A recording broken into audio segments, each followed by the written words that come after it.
Hello बच्चों, तो वापस से स्वागत है आप सबका अपने प्यारे से चैनल में। पिछला टॉपिक हमारा सारा कंप्लीट हो गया है। चैप्टर 2 जो वर्क एनर्जी और पावर का टॉपिक था ये टोटल कंप्लीट हो गया है। इस पूरे चैप्टर पे बेस्ड कुछ न्यूमेरिकल्स हैं जिनको आज हम लोग देखेंगे। और अगर उससे पहले किताब नहीं खोले हो तो किताब खोल के बैठो ताकि आपको क्या हो, बहुत आसानी से समझ में आ जाए। पहले का टॉपिक अगर वीडियो नहीं देखा है तो वो भी देख लो। पेज नंबर 25 का हमारा क्वेश्चन नंबर 2। बच्चों, न्यूमेरिकल्स का वही क्वेश्चन मैं आपके पास लेके आया हूं जो बहुत इंपॉर्टेंट है। मैं ऐसे न्यूमेरिकल्स को नहीं लेके आया हूं जो मुझे इंपॉर्टेंट नहीं लग रहा है, इसलिए सेलेक्टिव न्यूमेरिकल्स आपके पास हैं और कोशिश करना कि बाकी जो बचे हुए न्यूमेरिकल्स है वो आप खुद से क्या करो, बना लो। सेकेंड नंबर क्वेश्चन में बोला क्या गया है बच्चों, देखो, a force of 10 Newton displace a body. एक बॉडी है, ये बॉडी है, इसके ऊपर फोर्स लगा कितना, 10 न्यूटन का। मतलब यहां पे फोर्स एक्ट कर रहा है 10 न्यूटन का। डिस्टेंस ऑफ 2 मीटर, यहां डिस्प्लेसमेंट हुआ है 2 मीटर का एट एन एंगल 60 डिग्री। अच्छा, यहां जो डिस्प्लेसमेंट हुआ वो एंगल पे हुआ है, मतलब इस बॉडी पे फोर्स ऐसी लगी होगी तो ये किसी एंगल से यहां से क्या हुआ, निकला। सिंपल सी बात है। मांगा क्या गया है, find the amount of the work done. You know very well, work done equal to F S cos theta. पता है बच्चों, फॉर्मूला आपके पास क्या है, एफ एस कॉस थीटा। तो एफ आपका कितना था, 10, डिस्प्लेसमेंट कितना है 2, cos theta it means angle कितना हो गया 60। यहां पे ये निकला 20 इंटू कॉस 60 का वैल्यू कितना होता है, कितना होता है कॉस 60 का वैल्यू, कॉस 60 का वैल्यू होता है 1/2। ये आपका हो गया 10 जूल। आपका आंसर कितना आया बच्चों, आपका आंसर आ गया 10 जूल। ठीक है, इसके बाद हमारा next number question, question number 3, ये भी काफी इंपॉर्टेंट है। ये पेज नंबर 26 का क्वेश्चन नंबर 3, पेज नंबर 26 का क्वेश्चन नंबर 3, क्वेश्चन नंबर 3। अलग अलग पब्लिकेशन के मतलब अलग अलग ईयर के पब्लिकेशन की किताब में ये पेज नंबर अलग अलग हो सकता है बच्चों, इसलिए हम आपको बता दे रहे हैं ये एग्जाम्पल्स का है। एग्जाम्पल क्वेश्चन नंबर 3, ये आपका किसका है, ये एग्जाम्पल का है। Example question number 3। क्वेश्चन क्या है, पढ़ रहे हैं, सुनिए। A boy of mass 40 kilogram, एक लड़का है, ध्यान दो बच्चों, कोई लड़का है, इसका मास दिया गया है कितना, 40 किलोग्राम। ठीक है। Climbs up A flight of 30 step each 20 centimetre high. ये क्या कर रहा है, ये चढ़ रहा है कहीं पे। कितने स्टेप चढ़ेगा ये, मतलब एक स्टेप, 2 स्टेप, ये 30 स्टेप चढ़ेगा, 30 स्टेप। और एक का जो हाइट दिया गया है वो आपका दिया गया है 20 सेंटीमीटर। मतलब ये टोटल कितना डिस्टेंस कवर करेगा, अगर टोटल डिस्टेंस की बात होगा, 30 स्टेप है और एक का कितना है 20 सेंटीमीटर, तो ये पूरा हो गया आपका कितना, 600 सेंटीमीटर। ऐसा यूनिट आपका मीटर होता है, इसको मीटर में कन्वर्ट करने के लिए कितने से डिवाइड करोगे, 100 से। ये आपका आ गया मीटर, यानी कि ये निकला 6 मीटर और ये आपका निकला डिस्प्लेसमेंट। ये नीचे से ऊपर चढ़ते चढ़ते 6 मीटर का डिस्टेंस क्या करेगा, कवर कर लेगा। अगला, इन 2 मिनट, यहां पे टाइम बताया गया था, ये चढ़ने में कितना टाइम ले रहा है, 2 मिनट। अगेन आपको पता है टाइम का ऐसा यूनिट क्या होता है बच्चों, सेकंड। इस 2 मिनट को सेकंड में कन्वर्ट करने के लिए कितने से मल्टीप्लाई करेंगे, 60 से, तो ये आपका आ जाएगा 120 सेकंड। क्लियर, कोई दिक्कत नहीं। ठीक है बच्चों। And girl of mass 30 kilogram, girl ये बॉय थी, मतलब ये बॉय था और ये गर्ल छेला, यार छेली।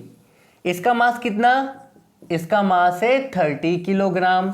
बोला क्या गया है, सेम इन 1.5 मिनट। यहां पे ये लड़की का मास आपका दिया 30 किलोग्राम और ये सेम डिस्टेंस यहां पे कवर करेगा कितना, 1.5 मिनट। मतलब इसका भी डिस्प्लेसमेंट कितना हो जाएगा, अगर देखेंगे तो 6 मीटर। इसके लिए टाइम कितना हो जाएगा, ये हो जाएगा 1.5 मिनट। इसको कन्वर्ट करोगे 1.5 इंटू 60 से, यानी कि ये आपका कुछ आएगा कितना, 15 6 90, ये आपका आ जाएगा 90 सेकेंड। इतना आपका कंक्लूजन यहां से निकल रहा है। मांगा क्या गया है, the work done and the power developed by them. इसने कितना वर्क किया, इसने कितना वर्क किया, और फिर पावर निकालना है। तो आप बच्चों वर्क निकालते हैं। वर्क का आपको पता है क्या होता है, F इंटू एस, क्योंकि यहाँ एंगल की बात नहीं की गई थी। F यानी कि फोर्स, तो फोर्स का फॉर्मूला यहाँ पे हो जाएगा mg इंटू एस। एस यहाँ पे एस बोलो या एच बोलो, बात बराबर है। एस मतलब डिस्प्लेसमेंट, एच मतलब डिस्प्लेसमेंट, ठीक है। जी क्यों, क्योंकि ये चढ़ रहा है इसलिए जी लगेगी। एम कितना है 40, जी का वैल्यू कितना रखेंगे हम लोग 10 दिया हुआ है, इंटू एस कितना है, एस कितना है 6। तो यहां पे अगर हम सॉल्व करके निकालें तो ये 6 4 जा 2400 जूल। इस लड़की ने इतना काम किया, कितना 2400 जूल। अगर लड़की का वर्क का बात किया जाए तो वही एम जी एस बोले या ये हम बोले एम जी एच, बात बराबर है। मास कितना था 30, जी कितना है 10, इसने कितना डिस्टेंस कवर किया था 6, यानी कि ये आपका हो गया 6 3 जा 18 जूल। यहां तक कोई दिक्कत नहीं बच्चों, क्लियर, बिल्कुल सही बात है, कोई परेशानी नहीं। आपसे बोला गया है the power developed by them, यहां से आप पावर निकाल लो, पावर हम लोग निकाल सकते हैं, कोई दिक्कत नहीं है। पावर कैसे निकालेंगे यहां से हम लोग, पावर अगर आप निकालना चाहो, ठीक है, इसका देखो पावर यहां पे क्या होगा, पावर का फॉर्मूला होता है वर्क बाय टाइम। वर्क कितना था देख सकते हो 2400, टाइम कितना है इतना, यानी कि ये आपका निकल गया 20 वॉट। पावर का ऐसा यूनिट क्या होता है वॉट। अगर यहां से पावर निकालना चाहो तो वर्क बाय टाइम, वर्क कितना था 1800, टाइम कितना है 90, ये भी निकला कितना 9 2 जा 0, ये भी कितना निकला 20 वॉट। क्लियर, कोई दिक्कत नहीं बच्चों, बिल्कुल ठीक है। अब अगर यहां से आप इन दोनों का रेशियो निकालना चाहो, इसका पावर और इसका पावर का रेशियो निकाल सकते हो, 20 कैंसिल होके 1:1। और अगर इसके वर्क और इसके वर्क का रेशियो निकालना चाहो तो ये वर्क और ये वर्क को डिवाइड कर दो, सिंपल सा कंसेप्ट था, कोई दिक्कत नहीं, ठीक है बच्चों, इसमें कोई परेशानी नहीं। चलिए आगे, नेक्स्ट हमारा है क्वेश्चन नंबर 5 एग्जाम्पल का। एग्जाम्पल क्वेश्चन नंबर 5, वो क्वेश्चन जो काफी इंपॉर्टेंट है और पिछले 3 साल से सबसे ज्यादा क्वेश्चन आपके एग्जाम्पल से ही पूछे गए हैं। आप क्वेश्चन बैंक पलट के देख लो। चलो 5 नंबर हमारा क्या है, देखिए, calculate the power of engine. किसी इंजन का आपको पावर निकालना है, मतलब आपसे पावर का रिक्वायरमेंट है, पावर कितना होगा ये आपको निकालना है। To lift 10 to the power 5 kilogram of coal, यहां पे मास दिया गया है 10 के पावर में 5 किलोग्राम। इसको उठाने में इतने कोयले का मास वो उठाएगा per hour from a mine 360 metre depth. इसका जो हाइट दिया गया है कितने गहराई से ये उठाएगा 360 मीटर। क्लियर, कोई दिक्कत नहीं। और यहां पे आपसे बात किया गया है 1 घंटे का पर आवर, मतलब 1 घंटे का, यहां पे टाइम आपको दिया गया है कितना 1 आवर। अगर 1 आवर को सेकंड में कन्वर्ट करो तो आपको पता है 1 घंटे में कितना घंटा में कितना सेकंड है बच्चों, तो 3600 सेकंड है। क्लियर, कोई दिक्कत नहीं, निकालते हैं। अब यहां पे आपको निकालना क्या है, सबसे पहले तो आप यहां पे क्या निकालोगे, पहले यहां पे निकालो, आपको पावर निकालना है, पावर सीधा निकाल सकते हो। पावर इक्वल टू क्या हो जाएगा वर्क बाय टाइम, ठीक है। वर्क का फॉर्मूला क्या होगा, यहां पे एम मास दिया है, जी क्योंकि उठा रहा है, जी का वैल्यू आपको पता है 10, एच दिया है बाय टाइम, टाइम कितना है 3600, सीधा रख सकते थे। मास 10 के पावर में 5, जी 10, हाइट कितना है 3600, कुछ कटेगा 1 2 1 2, ये इसको कैंसिल करेगा, यानी कि पावर आपका निकलेगा 10 के पावर में 5 वॉट। ये आपका आंसर हो गया। आसान था, काफी आसान था, ठीक है। नेक्स्ट हमारा हाँ बच्चों, नेक्स्ट आपका देखिए एक्सरसाइज 2A का क्वेश्चन नंबर 14, उसी तरीके से जैसा क्वेश्चन नंबर 3 बना दिया है, तो वो क्वेश्चन नंबर 14 आप कर लेना, काफ़ी आसान है। क्वेश्चन नंबर 15 भी काफ़ी आसान है, वो भी आप कर लेना, उसमें कोई दिक्कत नहीं है। मतलब एक्सरसाइज अगर हम आपसे बात करें तो देखो एक्सरसाइज 2A का, ठीक है, एक्सरसाइज 2A का क्वेश्चन नंबर 14, क्वेश्चन नंबर जो 14 है, अभी जो क्वेश्चन नंबर 3 एग्जाम्पल का बनाया था वो सेम है एग्जाम्पल 3 के जैसा, और क्वेश्चन नंबर 15 भी आपका सेम है। तो ये दोनों क्वेश्चन आपका बन जाना चाहिए, काफी इंपॉर्टेंट है। इसलिए बना लीजिएगा, कोई परेशानी की बात नहीं है। आइए हम आगे बढ़ते हैं। हमारे पास अगला क्वेश्चन आएगा, क्वेश्चन नंबर 9, और वो भी एग्जाम्पल्स का है, मतलब अगले एग्जाम्पल्स का जो पेज नंबर 39-40 के आसपास आएगा उसका ध्यान दीजिए। पेज नंबर 39-40 के आसपास का है, ठीक है। ये भी एग्जाम्पल का क्वेश्चन है। चलिए इसको मिटाते हैं।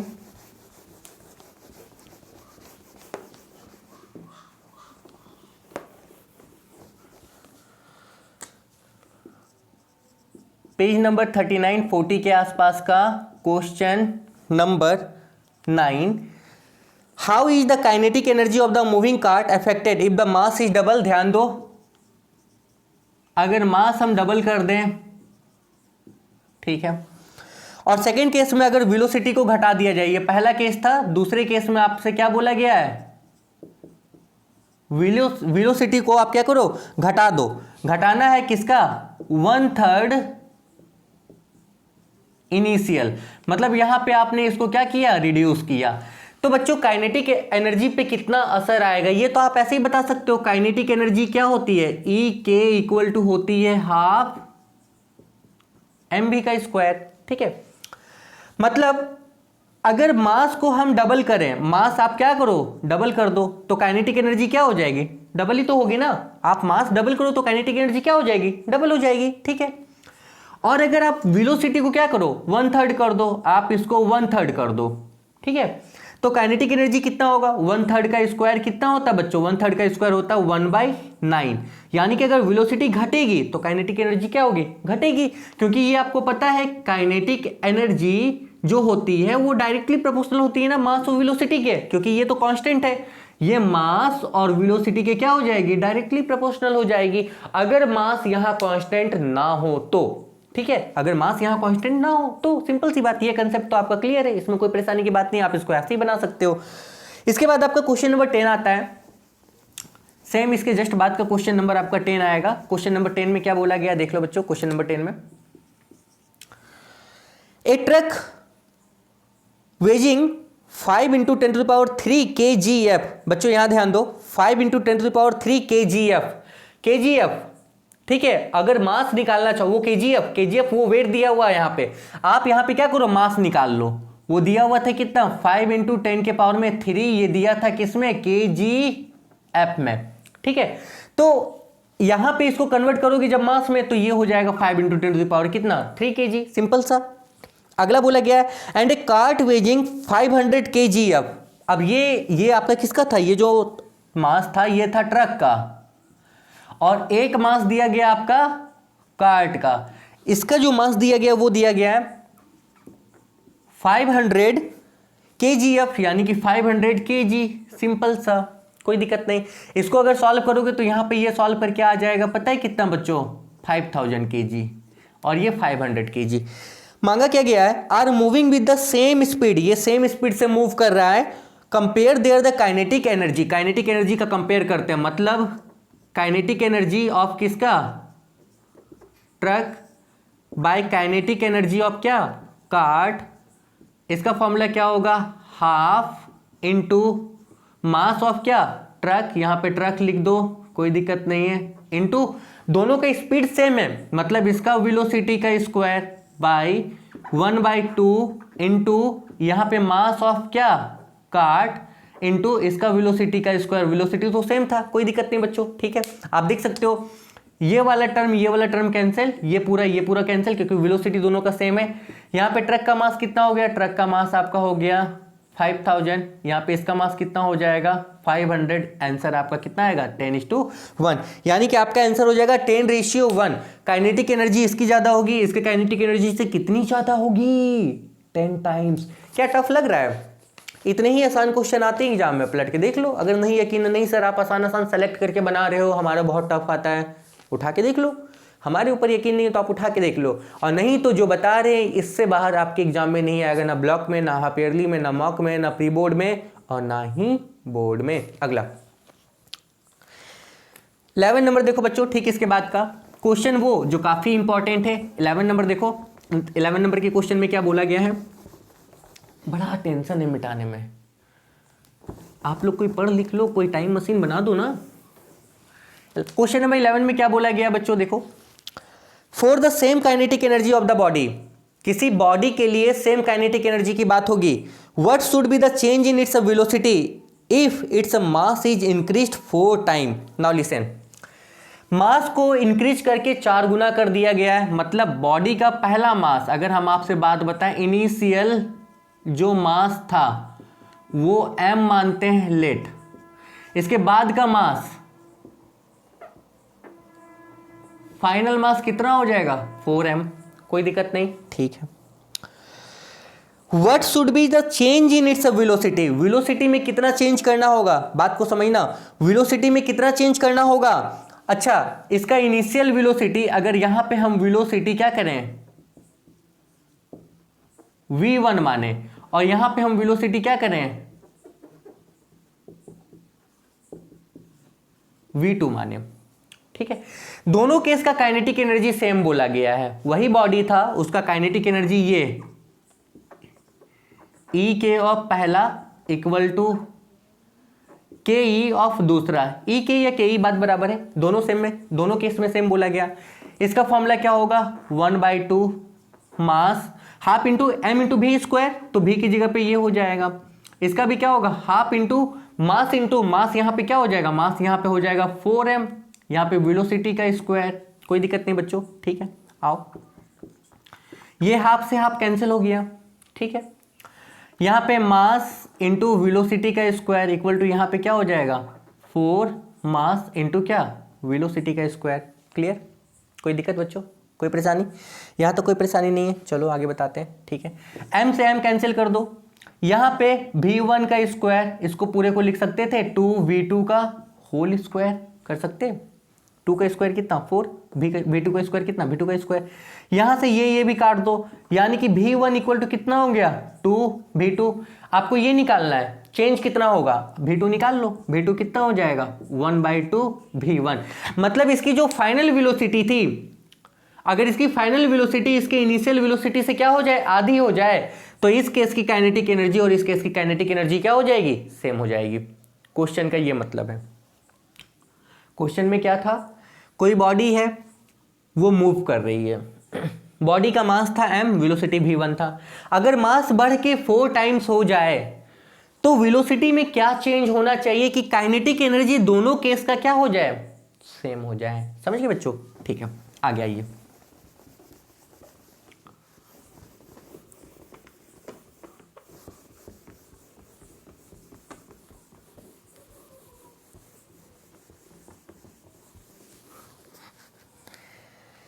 नेक्स्ट नंबर बच्चों 13 नंबर बोला गया है, calculate the kinetic energy of the body of mass 0.1 kilogram. यहाँ पे मास आपको दिया गया है 0.1 किलोग्राम, ठीक है।